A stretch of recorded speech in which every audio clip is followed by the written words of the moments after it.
एक कहावत तो आप लोगों ने सुनी होगी, शिकारी आएगा जाल बिछाएगा दाना डालेगा फंसना नहीं। नमस्कार, मैं डॉक्टर एस एम पाठक। बार बार ये शिकारी आ रहा है, बार बार ये जाल बिछा रहा है और बार बार लोग इसमें फंस रहे हैं। हाँ जी, मैं बात कर रहा हूँ कोरोना वायरस की। देख रहे हैं अभी दूसरी लहर अभी गई नहीं, लेकिन लोग तीसरी लहर के बारे में बात करने लगे। चलिए आइए इसके बारे में समझते हैं। पहला सवाल, क्या कोरोना वायरस की जो तीसरी लहर है वो मौजूदा लहर से ज़्यादा खतरनाक होगी? देखिए, इसका कोई अभी एविडेंस नहीं है, लेकिन बहुत सारे ऐसे शहरों में डेल्टा प्लस वायरस मिला है और ये डेल्टा प्लस वायरस, ये जो डेल्टा वायरस है उससे भी ज़्यादा खतरनाक है, जो दूसरी लहर में इतने सारे लोगों को जाने कि तीसरी लहर में अगर डेल्टा प्लस वायरस ने हमला किया तो ये खतरनाक हो सकता है। लेकिन चलिए इसको हम समझते हैं कैसे। जो कोरोना वायरस है वो अपना रूप बदलता है, अलग अलग वेरिएंट्स में होता है। पहले जो आया था वो कापा वेरिएंट्स का था, जो दूसरा आया वो डेल्टा वेरिएंट्स का था। अलग अलग देशों में इसको इंडियन वेरिएंट्स के नाम से भी जाना जाता है। अब देश में वैक्सीनेशन हो रहा है, लोग वैक्सीन ले रहे हैं। वैक्सीनेशन बढ़ेगा तब ये वायरस लोगों को संक्रमित करने के लिए नया नया तरीका ढूंढेगा। इसके नए वेरिएंट्स बन सकते हैं और इसके जो नए वेरिएंट्स बनेंगे वो लोगों को चकमा देने में सक्षम हो सकता है, खुद इससे अपने आप को बचा सकते हैं। जैसे फॉर एग्जांपल हम आपको बताएं, जो बूढ़े लोग जो घर में रहते थे वो कैसे संक्रमित हुए। तो घर के वयस्क लोग घर से बाहर जाते थे, वहां वो संक्रमित होते थे और फिर घर के अंदर आते थे। उनको तो एसिम्प्टोमेटिक होता था, लेकिन उनसे जो संक्रमण बूढ़े लोगों में होता था उनको सीवियर हो जाता था और उनकी जानें चली जाती थी। अब देखिए, कोरोना चाहे पहली लहर हो, चाहे दूसरी लहर हो, चाहे तीसरी लहर हो, चाहे कोई भी लहर हो, या फिर कोरोना का कोई भी वेरिएंट हो, आप इससे अपने तरीके से बच सकते हैं। अगर आप कोविड एप्रोप्रिएट बिहेवियर को फॉलो करते हैं तो ये कोरोना आप में नहीं होगा। सबसे पहला मूल मंत्र ये है कि आपको कोविड एप्रोप्रिएट बिहेवियर को फॉलो करना ही पड़ेगा। आप लोग मास्क का उपयोग करें। जब भी आप घर से बाहर जाते हैं आप बिना मास्क लगाए ना निकलें। आपको ये देखना है कि आपका नाक और मुंह दोनों अच्छे से कवर होना चाहिए। आप डबल लेयर, आप ट्रिपल लेयर का मास्क यूज कर सकते हैं। मैंने बहुत ऐसे लोगों को देखा है जो मास्क तो लगा लेते हैं, लेकिन जैसे ही बाहर निकलते हैं मास्क को नाक के नीचे कर लेते हैं, उनका मास्क मुंह के पास होता है। ऐसा बिल्कुल नहीं करना है। आप जितने देर बाहर रहें आपको ये सुनिश्चित करना है कि आपका नाक और मुंह अच्छे से ढका होना चाहिए, तब आप जाके इससे सुरक्षित हो। अगर आप घर के अंदर हैं तो हर 2 से 3 घंटे में अपने हाथ को साफ करें। हाथ को धोए, या तो साबुन से धोए या फिर सैनिटाइजर से धोए। और अगर आप घर के बाहर जा रहे हैं तो आप हर 10 से 15 मिनट पे अपने हाथ को साफ करें, सैनिटाइज करें। इससे बचने का बस यही एक तरीका है। अब आगे चलते हैं वैक्सीन के बारे में। वैक्सीन बहुत सुरक्षित है, सब किसी को वैक्सीन लेना जरूरी है। अगर कोई भी वेरिएंट आता है, अगर हम वैक्सीन लिए रहते हैं तो जो भी वेरिएंट आएगा वो वैक्सीन लड़ने में मदद करेगा। हमारा इम्यूनिटी उस समय मजबूत हुआ रहेगा और उस वेरिएंट होगा उससे हम लड़ सकते हैं। लेकिन आप गौर कीजिएगा, वैक्सीन लेने का मतलब ये नहीं है कि आप सुरक्षित हो गए। वैक्सीन लेने के बाद भी आपको सावधानी बरतनी होगी। कौन सी सावधानी बरतनी है? तो आप अभी तक ये समझ चुके होंगे कि कोरोना से बचने का 3 तरीका, अभी वैक्सीन को मिला के 4 तरीका। पहला तरीका कोविड एप्रोप्रिएट बिहेवियर को फॉलो करने का, दूसरा तरीका वैक्सीन लेने का, तीसरा तरीका इम्यूनिटी आपका मजबूत होना चाहिए और चौथा तरीका आपकी लंग्स की कैपेसिटी मजबूत होनी चाहिए। आप कोविड एप्रोप्रिएट बिहेवियर को फॉलो कर लिए, आप सेफ हैं। आप वैक्सीन ले लिए, आप सेफ हैं। लेकिन और 2 आपको करना है। पहला ये कि आपको इम्यूनिटी बूस्ट करना है। याद रखिएगा, मैंने इम्यूनिटी बूस्ट के बारे में बोला है, मैंने आपको दवाओं का सेवन के बारे में नहीं बोला है। मैंने पहली लहर में भी देखा और दूसरी लहर में भी देखा, लोग धड़ल्ले से दवाओं का सेवन कर रहे थे, या फिर वो जिंक की टैबलेट्स हो, चाहे वो विटामिन सी की टैबलेट्स हो, चाहे मल्टीविटामिन की टैबलेट हो। क्यों भाई? आप बीमार हो, आपको कोई बीमारी हुई है जो आप इतने सारे टैबलेट्स का यूज कर रहे हैं?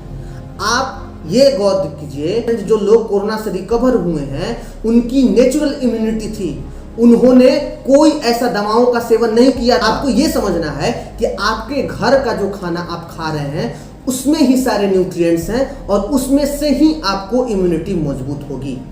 अब जैसे हम जिंक का बात करें, लोग जिंक के टेबलेट खा रहे हैं, आप जिंक के टेबलेट के बदले मूंगफली खा सकते हैं, आप ओट्स खा सकते हैं। विटामिन सी की बात करें तो विटामिन सी के लिए आप जितने सारे फल हैं उन सब फल को खा सकते हैं, चाहे वो आम हो, चाहे वो नारंगी हो, चाहे वो संतरा हो, चाहे वो नींबू हो, सारे फल हैं उसमें विटामिन सी आएंगे। अब रहा बात प्रोटीन और कैल्शियम का, तो कैल्शियम के लिए आप दूध पी सकते हैं, हेल्दी दूध पीजिए, और प्रोटीन के लिए आप अंडा, मीट, मछली, सोयाबीन ये सब खाइए। मतलब कि आपके घर के खाने में ही ये सारे न्यूट्रिएंट्स आपको मिल जाते हैं जो आपके इम्यूनिटी को बूस्ट कर सकते हैं। आपका इम्यूनिटी हो गया। अब जो चौथा तरीका है वो है आपका लंग्स की कैपेसिटी। आप अपने लंग्स की कैपेसिटी कैसे मजबूत करते हैं? मैं 4 तरीका आपको बताऊंगा लंग्स की कैपेसिटी मजबूत करने का। पहला तरीका है, आप अपने घर में अपने फैमिली के साथ, अपने बच्चों के साथ बैलून फुलाइए। ये भी आपके लंग्स की कैपेसिटी को मजबूत कर सकता है। दूसरा तरीका है, आप सुबह सुबह अपने फैमिली के साथ योग कीजिए, अनुलोम विलोम कीजिए, ये भी आपके लंग्स की कैपेसिटी को मजबूत करेगा। जो तीसरा तरीका है लंग्स की कैपेसिटी बढ़ाने का, वो है आप एक ग्लास में पानी ले लें, उसके बाद एक स्ट्रोक के द्वारा आप इसको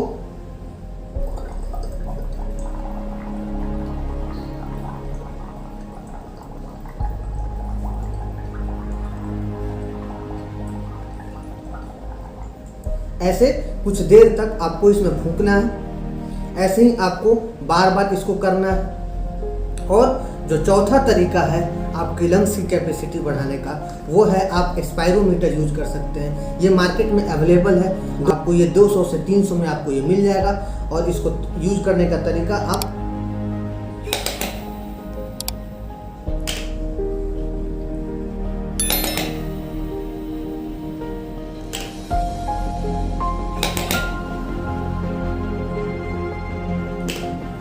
आपसे जितना बार ये हो सकता है आप उतनी बार करें। एक दिन में आप 4 से 5 घंटा में इसको आप रिपीट कर सकते हैं। जितना आप रेपिटेशन आप इसको कर सकते हैं आप उतना कीजिए। ये आपकी लंग्स की कैपेसिटी को बहुत मजबूत है। और लास्ट, जो कोरोना से सबसे आसान तरीका है बचने का, वो मैं आपको बताने जा रहा हूँ। अगर ये तरीका हर लोग इसको फॉलो कर लें तो ये कोरोना किसी को नहीं होगा। जैसे आप एक एग्जाम्पल मैं आपको देता हूँ कि जब कोरोना का पीक होता है, जब पर डे प्रतिदिन 3 से 4 लाख पेशेंट आते हैं, तो सरकार को लॉकडाउन लगाना पड़ता है। अब जैसे ही लॉकडाउन लगता है, इसका चेन टूटने लगता है और धीरे धीरे जो पॉजिटिविटी रेट होता है उसमें कमी देखने को मिलती है। क्यों?